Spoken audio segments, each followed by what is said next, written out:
And away they go.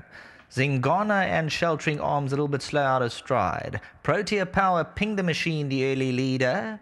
Royce Baboon is right there. The Greyers Bagavance in third, re-examined on the outside. I can tell you New Hampshire's a bit keen in behind runners. Black Body and the red cap, he went down with his tongue over the bit and he's a little bit keen 4 lengths off them. Further back is Nirvana. 10 gun saluters, 3 around them. Roy's Strike Force is giving them about 7 lengths start, racing a little bit awkwardly for a stride or 2. In the back seat, Sheltering Arms at the back of the field. Protea Power in front guides them for home. 500 metres left to go. Bagavance looks to move in. Roy's Baboon's got 3 to make up. New Hampshire's trying to go through between runners. At the top of the lane, Protea Power led by 2. Back in second, Bagavance. New Hampshire's now heard the call, and Roy's Strike Force is looking very dangerous, the orange cap. Protea Power, here comes Roy's Strike Force. He's coming home powerfully, and Bagavance is there. Bagavance, Roy's Strike Force in full cry now. And Roy's Strike Force put his head in front to win it. Roy's Strike Force won it. Bagavance second, Nirvana, New Hampshire. 10 gun salute. Paul Lafferty on the mark with Roy's Strike Force. He caught the eye inside the 300.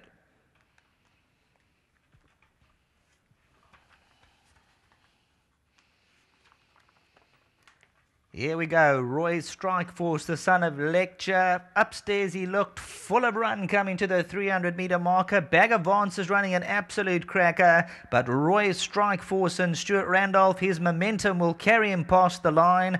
On the way down to the start, he is a little bit keen, and even in the race, he never left him alone. Stuart Randolph just tried to ease him and keep him quietly. His head was just up for a few strides, but 400 to finish, too powerful. Nirvana third. The favourite New Hampshire is taken down quietly, but his tongue was over the bit. He was playing around with the bit, and also down at the start he was swishing his tongue around, and he was racing awkwardly around the turn. Further back in the running, Roy's Baboon. Sheltering Arms up and under. Head on replay and 300 to go. You can see Stuart Randolph all dressed for success. 4 off the right-hand side, hands and heel stuff. The rest of the riders have gone for the stick. And now Stuart Randolph just says, go, Roy's Strike Force. The money's down. Let's go get this winning check. Bagavance is trying to stay with him. A cracking run here. And on the outside, New Hampshire, Nirvana. But it goes down to Roy's Strike Force for Mr. Roy Mudley and the son of Lecture. Out of the National Assembly mare Rexona, bred by the Ascot stud. Paul Lafferty and Stuart Randolph, they'll reign supreme in the first race. Back to the studio.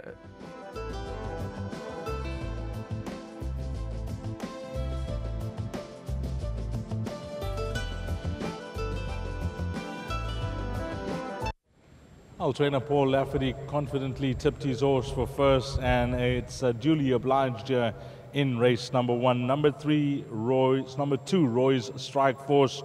For one of his big patrons, Roy Mudley. I see this horse was bred by Ascot Stud, so well done to Dr. Ashley Parker and the team down there, the son of Lecture.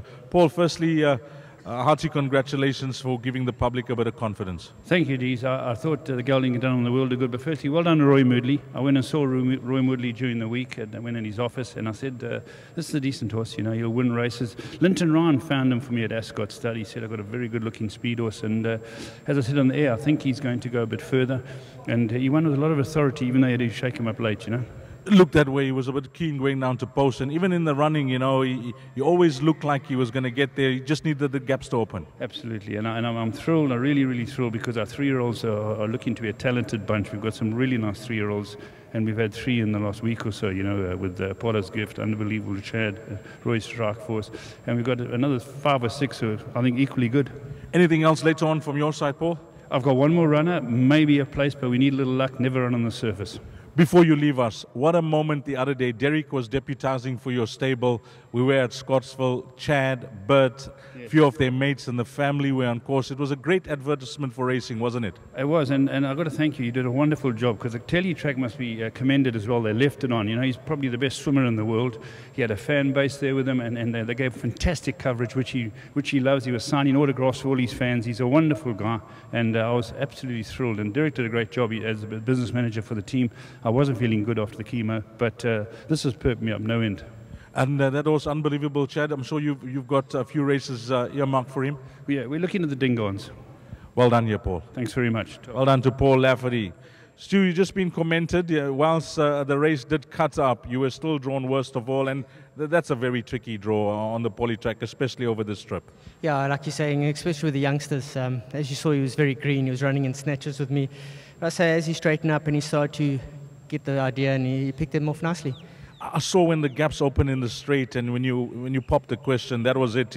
He was never going to get beat. Yeah, look, he sort of, at the early part was a bit worried because he'd stop, go the whole way. But as he sort of ran up next to Brandon's horse, he gave him something to run with, and I think that's all he needed, was a bit of company to run with him through to the line.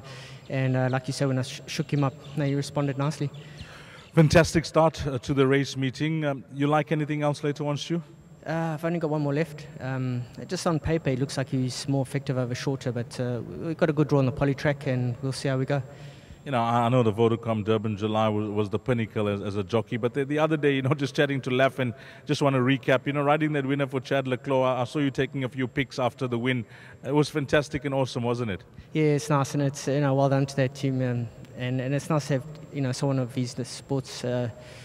Such a lovely temperament, it's good for the game, and a hell of a nice guy, and it's nice to have him involved in racing with us. The game is hard enough as it is, and the more we can, it'll be better off. These colours have not been too bad to you over the years as well. Yeah, I've been very good. I must also say a big thank you to Mr. Roy Mudley, for his support, and he's been very good, and long may it continue.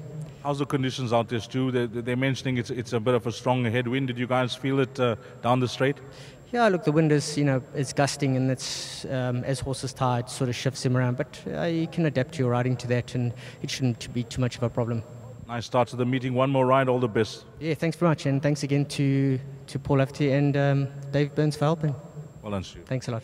Stuart Randolph, winning jockey, race number 1, and the horse you'll need is horse number 2 and horse number 4 in the first leg of the bipod. 2, 4, 7, and 6. That's the way they finished. Race number 1. Coming up next will be the start of the place accumulator. That time to jot down will be 13:40, 20 to 2. Coming up next, the first leg of the PA.